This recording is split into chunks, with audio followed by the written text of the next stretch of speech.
Sot do flasim për një histori të ndodhur në vitin 1969 në një minier qymyri në Siberinë e Largët. Mit apo e vërtet, gjykojeni vetë. Historia e sarkofagut, të zbuluar me trupin e një gruaje në vendbanimin urban të Tisulit në Rusi, nuk është një mit për shumë banorë që pretendojnë se kanë qenë dëshmitar të këtij incidenti.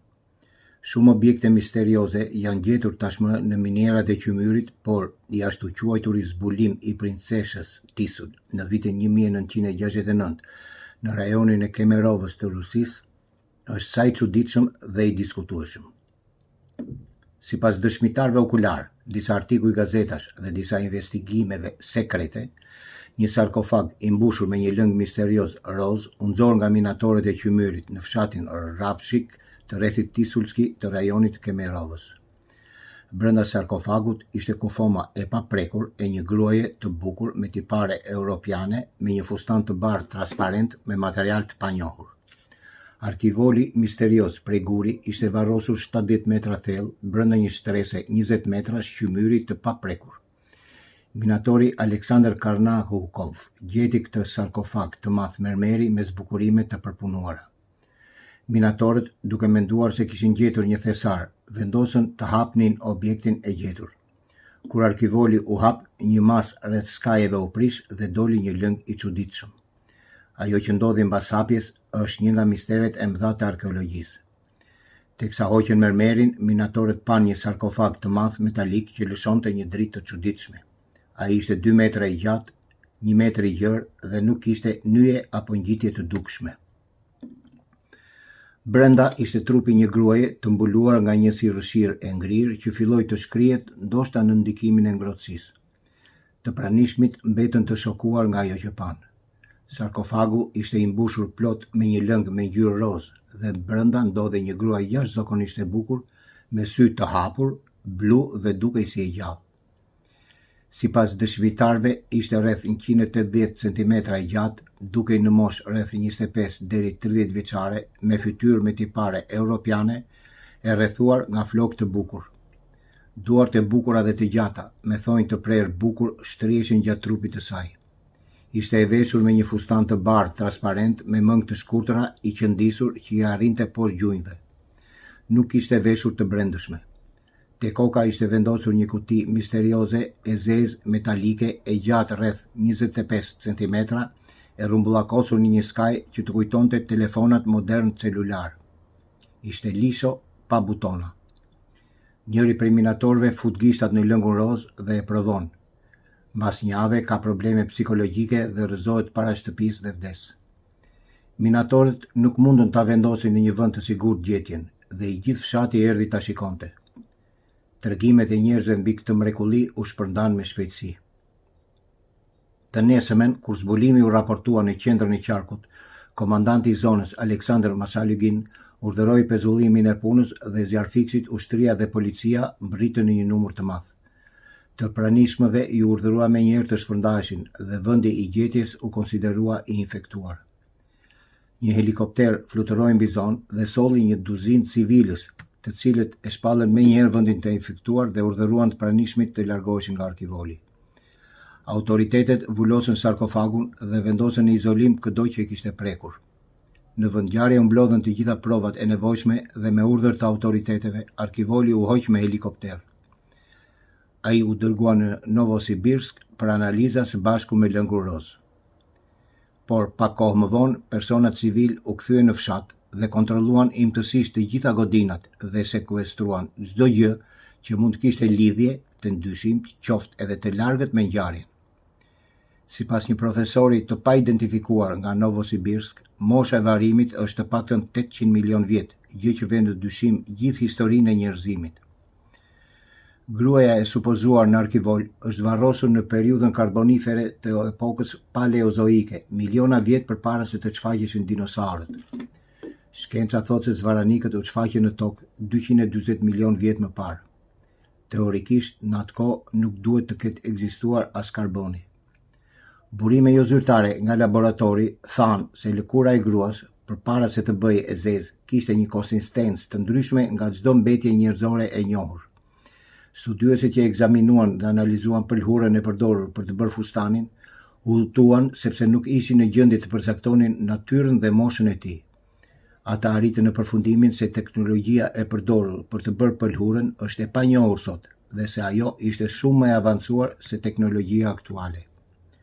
Përbërja e lëngut roz nuk është përcaktuar ende, ose të paktën nuk ka asnjë të dhënë për të.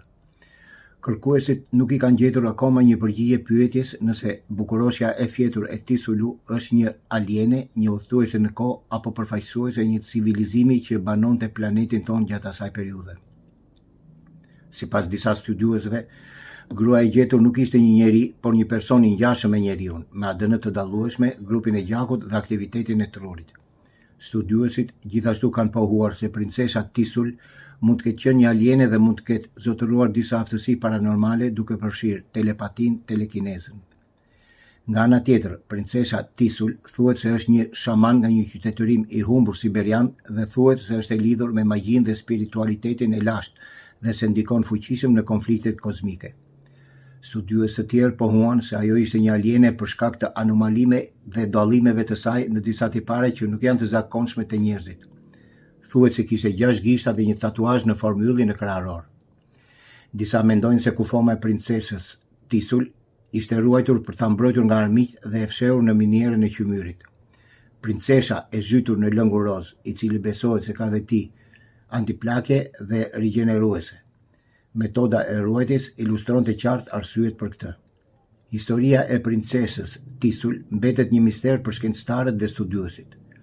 Studiuesit që mbështesin teorinë alienëve thonë se ndoshta ruajtja e saj në kushte të tilla mund të përfshijë teknika ose teknologji të panjohura për shkencën moderne. Për më tepër, sarkofagu thuhet se ishte më i fortë se metali dhe i lehtë si ajri dhe përbërja e tij materiale nuk dihet.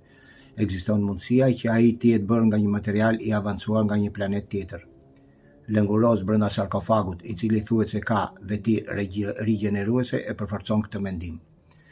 Të pasionuarit kanë kryer kërkime paralele për princeshën Tisul dhe legjenda të ngjashme të përhapura në të gjithë botën, të cilat tregojnë për rralla të hyjnive që vijnë nga yjet në kohët e lashta. Shumica e këtyre tregimeve tregojnë për fshirjen e fuqive të ndryshme dhe mundësinë që njerëzit të evolojnë përtej aftësive të tyre. Pavarësisht kësaj, kjo është ende një temë e diskutueshme pasi mungojnë provat mbështetëse. Sipas studiuesve, tiparet anormale të gruas mbeten një mister që sfidon vërtetimin shkencor. Theksohet gjithashtu çështja e vërtetimit shkencor të të njëjtave pretendime në lidhje me ruajtjen e tij dhe vetit e sarkofagut dhe të lëngut misterioz brenda tij. Një dëshmitar i rëndësishëm i kësaj ngjarjeje është Oleg Gonchar Kulishkin, që thot se e ka dëgjuar këtë histori edhe nga një ish kolonel i KGB-s i përfshirë në këtë ngjarje.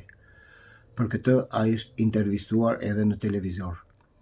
Njëkohësisht janë botuar edhe shkrime në gazetat e përditshme Kakazia dhe Arkaim në vitin 2002. Në vitin 2007, Roman Yanchenko, gazetari i gazetës së përditshme ruse Sibdepo, vendosi të shikojë legjendat e princesës Tisul duke vizituar vendin ku ndodhej gjithçka. Sipas lumtimit të tij, Tatiana Pavlovna Karnaukova, gruaja e minatorit Karnaukov, vdiq 5 vjet më vonë për shkak të një sëmundje të rëndë dhe të zgjatur. Për më tepër, të tjerë që punonin në gurore kanë vdekur në një sër rrethanash të çuditshme. Ivan Karnaukov ishte një nga burrat e parë që pa princeshën dhe përjetoi fatkeqësinë e saj. Ai humbi ndjenjat teksa po përpiqej të bënte një foto dhe më vonë vdiq në një aksident me motor duke u përplasur me një kamion. Miqtë e tij thonin se ai ishte shumë i kujdesshëm në udhëtim. Anatoli Kuznetsov ishte ai që shijoi lëngun roz nga arkivoli dhe pati probleme serioze mendore dhe fizike. Ai u shtrua më vonë në një spital psikiatrik dhe vdiq nga hipotermia pasi u arratis. Yuri Smirnov ishte ai që raportoi zbulimin tek autoritetet dhe ai ishte gjithashtu drejtuesi i të gjithë punëtorëve. Ai u mbyt në mënyrë misterioze ndërsa peshkonte. Banorët thonin që ishte peshkatar i mirë, por trupi i tij nuk është gjetur kurrë. Profesori që përcaktoi moshën e princeshës në Novosibirsk u zhduk pa gjurmë dhe nuk u përcaktua kurrë identiteti i tij. Pra, princesha e Tisulit doli të ishte një fatkeqësi për njerëzit e Tisulit, pasi punëtorët që e zbuluan atë filluan të përjetojnë fatkeqësi. Shumë besuan se zbulimi kishte mallkuar fshatin. Më pas u raportuan disa aksidente, sëmundje dhe dështime të korrave.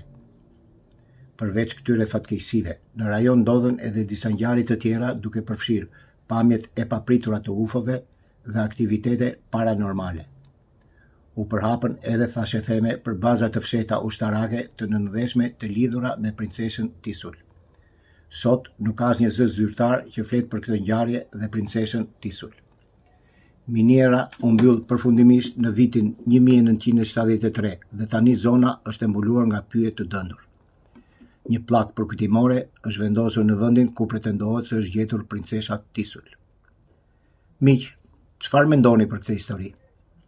Legjend apo një realitet i fshehur nga KKB-ja? Nëse video ju pëlqeu, e dini çfarë duhet të bëni. Nëse nuk ju pëlqeu, po ashtu e dini çfarë duhet të bëni. Nuk ka nevojë t'ju them unë asgjë. Takohemi në videon e ardhshme.